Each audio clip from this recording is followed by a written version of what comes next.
Hello and welcome. Today, we're going to walk through the 5 most common mistakes that lead to radish failure and show you how to turn each one into a massive success.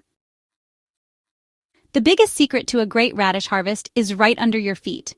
The number one mistake gardeners make is planting in the wrong kind of soil. See, a radish needs to swell, and if your soil is heavy, compacted, or full of clay and rocks, it just can't push outwards. It's like trying to inflate a balloon inside a brick box. When the root meets that kind of resistance, its growth gets stunted. This is why you get those sad, underdeveloped bulbs. The plant, unable to grow down, panics and pours all its energy upward into making leaves, which is the exact opposite of what you want. So what's the fix? You need to create a fluffy, welcoming bed for your radishes. The soil has to be loose and well-draining. Before you plant a single seed, grab a garden fork and loosen the soil to a depth of at least 6 inches, even deeper for long varieties like daikon. Your goal is to break up any compacted chunks and pull out any rocks. If you have heavy clay soil, don't despair. You just need to amend it. The best thing you can add is a few inches of well-rotted compost. Compost is magic. It lightens heavy soil, improves drainage, and adds a gentle, slow-release buffet of nutrients. If your soil is extra stubborn, a little coarse sand can also help create that light texture radishes crave. Think of it as building a luxury suite for your radishes. Give them a soft place to grow, and they will reward you. A few days after sowing, you see a thick carpet of green sprouts. Success, right? Nope. This is where you have to be ruthless. The secret here is thinning, one of the hardest but most important jobs in the garden. Once your seedlings are about an inch or two tall, you have to go in there and give them some personal space. For most round radishes, you want 2 to 4 inches between each plant. It feels wrong, I know, but you have to ask yourself, do you want 50 tiny stringy roots or 15 big, crisp, perfect radishes? That's what I thought. We're about to get into the mistake most people don't even know they're making, how you might be over-caring for your radishes. But first, let me know in the comments, what has been your single biggest radish frustration? Is it the size, the spice, the bolting? Let's share our war stories, and please make sure to subscribe to the channel for more great gardening tips. This next mistake comes from a good place. You want your plants to thrive, so you give them a nice dose of fertilizer. But with radishes, you might be killing them with kindness. The secret is that radishes are not heavy feeders, and they are super sensitive to the type of food they get. The classic error is using a fertilizer that's high in nitrogen.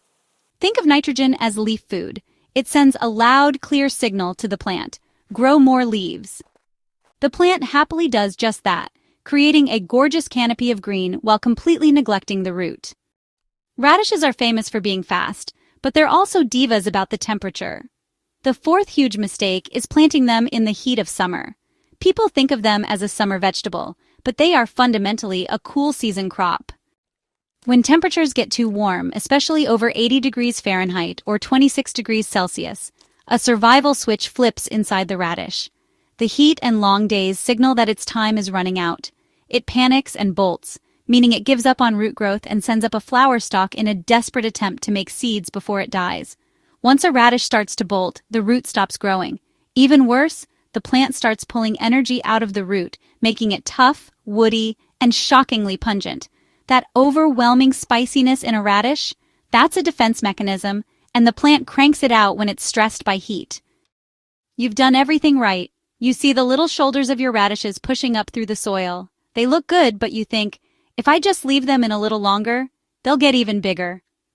This is the 5th and final mistake, and it's a heartbreaker. When it comes to radishes, bigger is not better. A radish has a very short window of perfection. Most common varieties are ready in just 3 to 5 weeks. If you leave them in the ground past their prime, their amazing texture turns woody or spongy. The flesh can get pithy, full of air pockets and just plain gross. And that spicy flavor, it goes from a pleasant kick to a 5-alarm fire.